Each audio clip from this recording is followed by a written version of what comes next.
Every coaster enthusiast has a bucket list of coasters and parks that they want to get to. And for me, having not been on too many coasters and having not been to very many parks, there are still a lot I want to visit. So these are my top 15 bucket list parks. But before getting into the list, here are some parks that I've been to, but if I hadn't visited them, they would have made the list. This would entail 5 parks: Disney's Animal Kingdom, Disney's Magic Kingdom, Disneyland, Disney's California Adventure, and Knott's Berry Farm, which is currently my favorite park. Let's run through this list in alphabetical order, just because I think it's so difficult to rank parks that you haven't visited yet. Alton Towers, in the UK. Like many parks on this list, this place has lots of theming, but this place is also huge. Of course, it wouldn't be on this list if it didn't have a good roller coaster or two, and they definitely do, like Nemesis, the B&M invert, and Smiler, built by Gerstlauer. It has the most inversions in the world with 14. This is just scratching the surface when it comes to Alton Towers, because it looks like the best park in the UK by a long shot. And for Smiler, I really do wonder what that feels like, going upside down 14 times. I really feel like they could have split this coaster into 2 separate rides, and they would both stand alone as great attractions. Instead, they kept it as one roller coaster and made one of the craziest thrill rides in the world. Busch Gardens Williamsburg, Virginia. Our first American park is one of the most beautiful parks in the world. Tons and tons of greenery. The coaster collection looks really good with rides like Apollo's Chariot, Pantheon, Verbolten, and Alpengeist. Also, from what I've seen, considering it's not a Disney or Universal park, this looks like one of America's better themed parks. Of course, it's not perfect. I really do think they could have done a lot better on Pantheon, but regardless, it's still a lot better than your average Cedar Fair or Six Flags park. And getting back to Pantheon for a moment, that looks like one of the world's best roller coasters. I've heard great things about that Intamin LSM coaster. When a park pairs great coasters with theming with a bunch of trees, you usually get an awesome product. Cedar Point, Sandusky, Ohio. This park does not care about theming. It's all about the roller coasters. And you know what? When you've got a roller coaster collection that good, it's okay to just care about the coasters. Rides like Maverick, Steel Vengeance, Gatekeeper, Millennium Force, Raptor. The lineup here is incredible. And don't forget about the classic Magnum XL 200. Cedar Point is the roller coaster capital of the world, and for good reason. They currently have 16 in operation. That is 16 because Top Thrill Dragster is going through its whole refurbishment. I know some people prefer another Cedar Fair park in the same state that we'll see later on this list, but Cedar Point is the crown jewel of the Cedar Fair chain, and Cedar Fair's favorite child by far. I cannot wait to get here so I can go on all those awesome coasters. Dollywood, Pigeon Forge, Tennessee. Our first Herschend park on the list. This looks like a great place mixing theming and thrills. That'll be a common theme. Like Busch Gardens Williamsburg, this park also has a fantastic setting, and some of the coasters use it very well, the best example of this being Lightning Rod. From what I've heard, Lightning Rod is one of RMC's best creations. I've only ridden a couple of coasters from the company, but this ride looks absolutely phenomenal. Of course, that's not the only star coaster here. You also have rides like Thunderhead, Wild Eagle, Tennessee Tornado, and others. This park also gets very good investment from Herschend. They just got the brand new coaster Big Bear Mountain to add on to their Wildwood Grove area. Overall, Dollywood looks like a really good time. Energylandia in Poland. We're going back over to Europe for a park that is kind of an interesting case. Energylandia is a park that is full of roller coasters and has been expanding at a rapid rate, but it's also kind of bizarre in some parts. That being said, I'm for it because they have some amazing looking roller coasters like Zadra, Hyperion, and Abyssus, and they're getting a bunch of new coasters in the near future as well. The rate that this park is expanding at is crazy, and I wonder if this strategy will work for the long term, but for the short term, we certainly don't care as coaster enthusiasts as they keep getting brand new roller coasters. The theming is also getting better in recent years, but it's still not as good as some of the other parks on this list, including the next one, Europa Park in Germany. Man, this place looks incredible. Where do I start? The coaster collection with rides like Blue Fire, Wodon, and Silver Star? But that's just scratching the surface. That fails to mention all of the heavily detailed dark rides and themed areas. This looks like one of the most immersive parks I've seen. Some of their dark rides are so-called Disney knockoffs. Some of them are very obviously Disney knockoffs, but they almost seem to be better than the Disney versions. This park has so much to do, I would want 2, maybe even 3 days to explore everything, and because this is owned by the Mack family, you have lots of coasters built by Mack throughout the park. I know I said I wasn't ranking these parks, but for me, this would come in at number 1. It's my top bucket list park in the world. Fuji-Q Highland is next. This park is located in Japan and they have some very notable roller coasters like Ejinika, Fujiyama, and Dodonpa, even though Dodonpa is currently closed.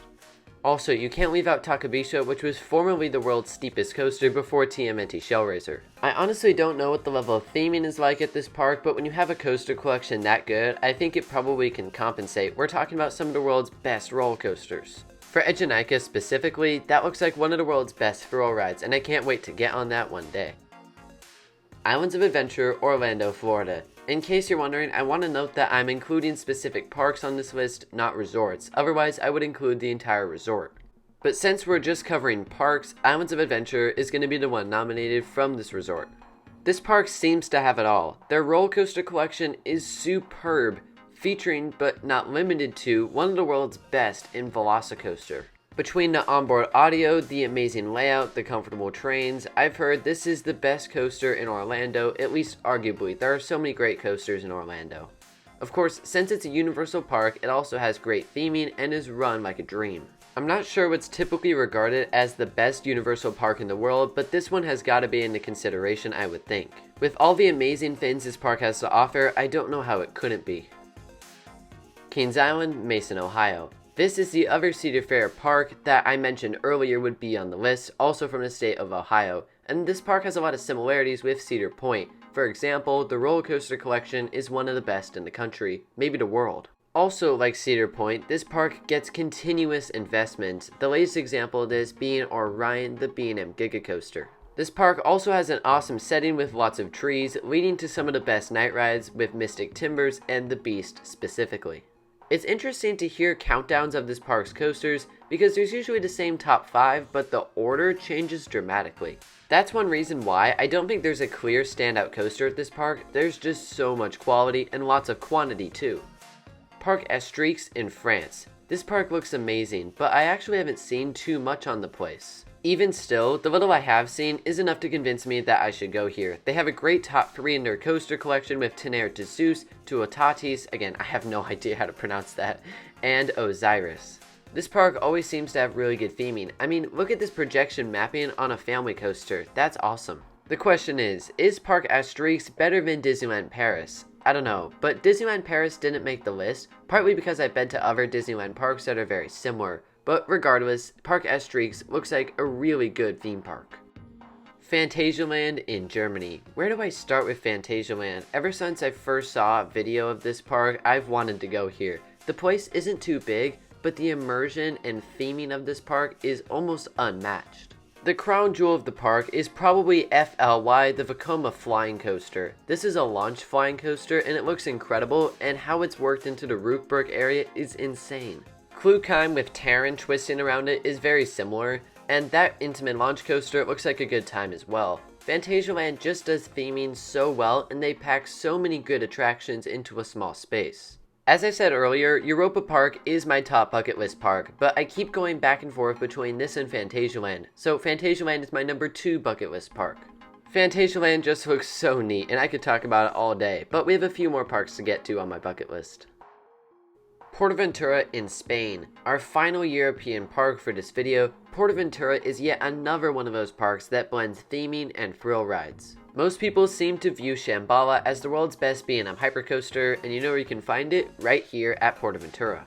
That does look like a sweet coaster and the best in the park. You also have to admit that Shambhala and Dragon Con right next to each other on top of each other, it makes for one heck of a skyline. Spain has some neat looking parks, but when you compare it to PortAventura, the rest of the parks don't look as good. PortAventura really does stand out as the best park in the country, with probably the best coaster in the country.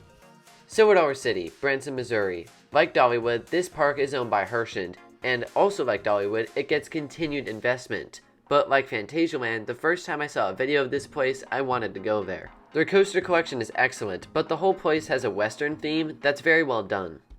When you take Disney and Universal parks out of the equation, I would argue, at least from the videos I've watched, that Silver Dollar City is the next best themed park in the entire country. The night rides you can get here of Time Traveler and Outlaw Run are also pretty legendary, as this park is located in the woods, so it's pitch black down there. Overall, while Dollywood looks really good, Silver Dollar City looks even better. Six Flags Magic Mountain, Valencia, California. We've talked so much today about well-themed theme parks. This is not, but it has so many great roller coasters that it's on the list anyway. Currently, it has the most coasters in the world, though Energylandia might beat them out soon. Coasters like X2, Twisted Colossus, Tatsu, West Coast Racers, that all is just scratching the surface of this park's coaster lineup. California has a lot of really good parks, but if you're looking for just coasters, this is the park for you. Whenever I have the chance to go, I'll definitely want 2 days at this park, just so I have a chance to experience all the roller coasters multiple times. This is one of, if not, Six Flags' favorite park, and it makes total sense. Tokyo Disney Sea in Japan. The final park on the list is the only Disney park on this list. This park is very much like Disney's Animal Kingdom, not in the sense of park layout, park attractions, or even the atmosphere of the park, but in the sense that it's so different from every other Disney park out there. That being said, it's an awesome different because they have some attractions like Journey to the Center of the Earth that look really cool and are one of a kind. Speaking of Journey to the Center of the Earth, that looks like one of the coolest attractions that the Walt Disney Company has ever produced. It has some great dark ride scenes and finishes with an awesome fast section. It's the same ride system as Test Track or Radiator Springs Racers. Overall, with the unique themes, the awesome attractions, and the total immersion of this park, this looks like one of the best Disney parks in the entire world. So there you have it, my top 15 bucket list parks. Obviously, there are lots of great parks that couldn't make the cut. The quality of these places is just so high. I really do hope I can visit all of them one day because there's so many awesome attractions throughout these 15 parks. But with all that being said, what are your top bucket list parks? I'd love to hear about it in the comment section below. And as always, stay tuned for more. I'll see you next time.